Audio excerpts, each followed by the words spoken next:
Yo tout le monde, c'est Delta et aujourd'hui on se retrouve sur 5 choses à savoir sur Teen Wolf et on est sur la chaîne Top Duo. Alors attention, dans cette vidéo il y aura du spoil, des choses que vous saurez peut-être déjà si vous avez vu toute la saison. Enfin bref, je vais vous faire un petit mix de tout ça. Donc on va se retrouver pour le numéro 5. Donc Allison, il faut savoir que même Allison a rompu avec Scott. Donc ça, je pense que vous le savez, dans la saison 3, ils décident de rester amis. Mais en fait, on va découvrir peu à peu, donc on va découvrir peu à peu qu'ils ne s'aiment plus pour de vrai, enfin ils restent vraiment que amis. Nous qui croyaient qu'ils allaient revenir ensemble, mais il y a quelque chose qui nous perturbe tous, c'est en fait que Allison est vraiment amoureuse de Scott. Même si bon, elle a eu quelques relations avec Isaac, mais elle a toujours aimé Scott, car à la fin, quand elle meurt,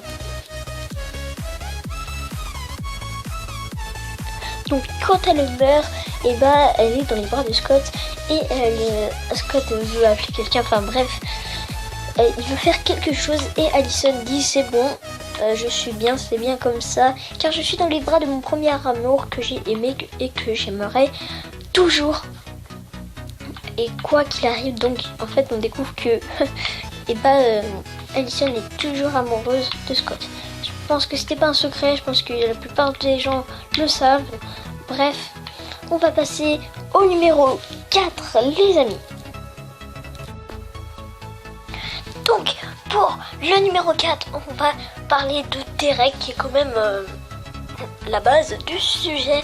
Donc c'est l'ami de Scott qui est bêta dans la saison 1 et qui va se retrouver alpha dans la saison 2. Et moi j'avais pas tout de suite tilté le truc, mais en fait Derek est tout simplement, sa mère est la plus grande des loups-garous car elle peut se transformer quand elle veut. Donc quand elle veut, elle s'appelle Talia Hale et donc elle était chef d'une meute d'alpha et donc au début j'avais pas tout de suite tilté, donc voilà, Talia Hale, etc. Je savais bien que ça avait un petit rapport avec Derek, mais je ne savais pas, puis là je dis ah mais en fait c'est sa mère. Ouais, quand Peter tout simplement dit t'avais les mêmes yeux que ta mère, voilà, ça m'a fait directement repenser qu'effectivement voilà, Derek, sa mère c'est la plus grande des loups-garous. Allez, on va passer au numéro 3. Jackson. Et oui, on va parler de Jackson car dans la saison 1, c'est un gars normal qui se fait juste griffer par Derek à la nuque. Mais c'est aussi dans la saison 2 la base, donc tout parle sur lui. Donc car c'est le Kanima. Et à la fin, on peut voir, à l'épisode final de la saison 2, on peut voir Peter et Derek qui plantent ses griffes dans Jackson, Jackson meurt, mais 2 minutes après, Jackson devient un loup-garou. Et pourquoi? Donc c'est plutôt un pourquoi là pour cette fois. Tout simplement pourquoi? Parce qu'il a été griffé 2 fois par un loup-garou, donc il a été mordu et griffé, donc il a été griffé par par Derek et a été mordu par Derek et en fait tout simplement ça l'a transformé en Kanima, le fait d'être 2 fois, le fait que son corps n'a pas pu endurer la morsure ni la griffure, donc du coup ça l'a transformé en fait en Kanima et en fait du coup en fait quand on tue un Kanima il redevient ce qu'il était et donc en fait Jackson à la base en fait c'est un loup-garou, donc voilà, c'est pourquoi il est un loup-garou.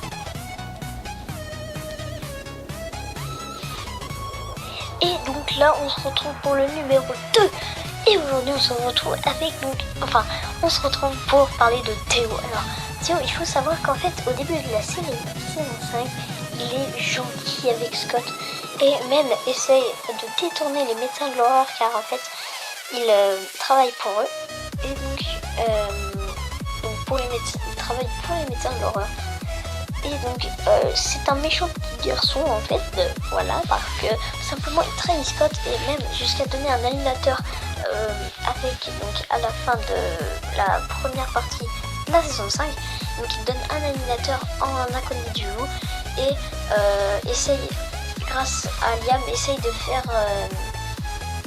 de tuer Scott McCall. Et donc